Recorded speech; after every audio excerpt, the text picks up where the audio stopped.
Plastic గురించి దానిలో క్లియర్గా ఉంటుంది. ఈరోజు మేము ప్లాస్టిక్ మన పర్యావరణానికి ఎంత నష్టం కలిగిస్తుందో తెలియజేయడానికి వచ్చాము.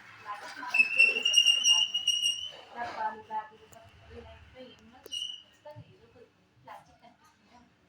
అయితే ప్లాస్టిక్ వస్తువుల కన్నా ప్లాస్టిక్ సంచులు మాత్రమే ప్రమాదకరం. పలుచగా ఉండే ఈ ప్లాస్టిక్ సంచులు బాడీ కూడా పట్టడం వల్ల వీటిని రీసైకిల్ చేసే అవకాశం లేకపోవడం వల్ల భవిష్యత్తులో పెద్ద ప్రమాదమే ఎదుర్కోవచ్చు. పర్యావరణానికి ఉపయోగపడుతుంది.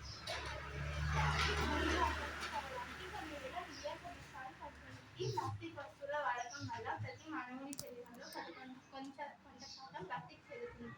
వాటిలో నుండి వెలువడే రసాయనాలు ఒక విషయం లాగా చిన్నగా మన శరీరంలో విస్తరిస్తూ ఎన్నో రోగాలు, ముఖ్యంగా క్యాన్సర్, చర్మ రోగాల బారిన పడే అవకాశం ఉంటుంది. పాలిమర్స్ అనే రసాయనాల ద్వారా ప్లాస్టిక్ పదార్థాలు తయారవుతున్నాయి. ప్రపంచవ్యాప్తంగా సుమారు 100 మిలియన్ టన్నుల ప్లాస్టిక్ ఉత్పత్తి అవుతుంది. సాధారణంగా ప్లాస్టిక్ ప్రమాదకరమైనది కాదు, కానీ ప్లాస్టిక్ సంచుల తయారీ విషయానికి వచ్చేసరికి మాత్రం ప్రమాదకరమైన రసాయన రంగులు ప్లాస్టిక్ కలుపుతున్నారు. ఈ రసాయన రంగుల్లో ఆరోగ్యానికి హాని చేసే క్యాడ్మియం, సీసం వంటివి కూడా ఉన్నాయి. ఇవి భూమిలో కలిసిపోగా భూమి యొక్క సారాన్ని కూడా నాశనం చేస్తాయి.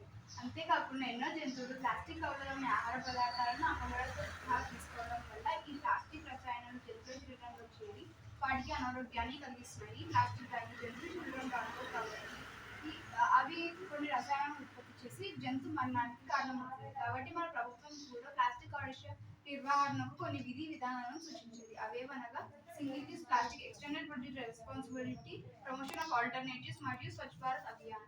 కాబట్టి మన పర్యావరణాన్ని రక్షించడానికి మనం కొంత ప్లాస్టిక్ ను కొన్ని పద్ధతుల ద్వారా తగ్గించవచ్చు.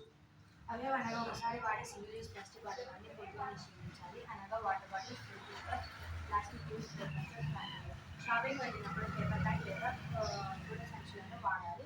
సూపర్ మార్కెట్స్లో ప్లాస్టిక్ కవర్స్లో ఉన్న వస్తువులను కాక పక్కన విడిగా ఉన్న సరుకులను పేపర్ బ్యాగ్లో వేయించాలి. ఈ విధంగా చేయడం వల్ల మనం ప్లాస్టిక్ కాలుష్యాన్ని తగ్గించవచ్చు. మన గవర్నమెంట్ ప్రకారం ప్లాస్టిక్ యొక్క మందుని 120 మైక్రాన్స్ కన్నా తక్కువగా ఉండాలి లేదా వాటికి జైలు శిక్ష పడుతుంది. సాధారణంగా వీటిని సింగిల్ యూజ్ ప్లాస్టిక్ అంటారు.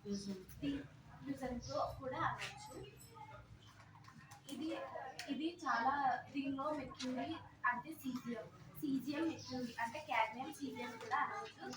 ఇలాంటి మెటీరియల్స్ని దీనిలో వాడడం వల్ల ఇది బయటగా డిస్పోజ్ చేయడం వల్ల చాలా వరకు ల్యాండ్ పొల్యూషన్ అవుతుంది. అలాగే సాయిల్ ఫర్టిలిటీని కూడా ఇది చాలా డిప్లీట్ చేస్తుంది. అలాగే దీనిలో ఏదైనా వేడి పదార్థాలు లైక్ వేడి వాటర్ అలా ఏదైనా తీసుకున్నప్పుడు దీనిలో ఉన్న మైక్రో ప్లాస్టిక్ కరిగి మన శరీరంలోకి వెళ్ళి ముఖ్యంగా క్యాన్సర్ అంటే బ్లడ్ క్యాన్సర్ కానీ స్ట్రోక్ క్యాన్సర్ కానీ వచ్చే ప్రమాదాలు చాలా ఉన్నాయి. అండ్ ఈ ప్లాస్టిక్ అదే ఈ అపోలో ప్లాస్టిక్ అయితే ఇది గోల్డ్ ప్లాస్టిక్ అంటాము.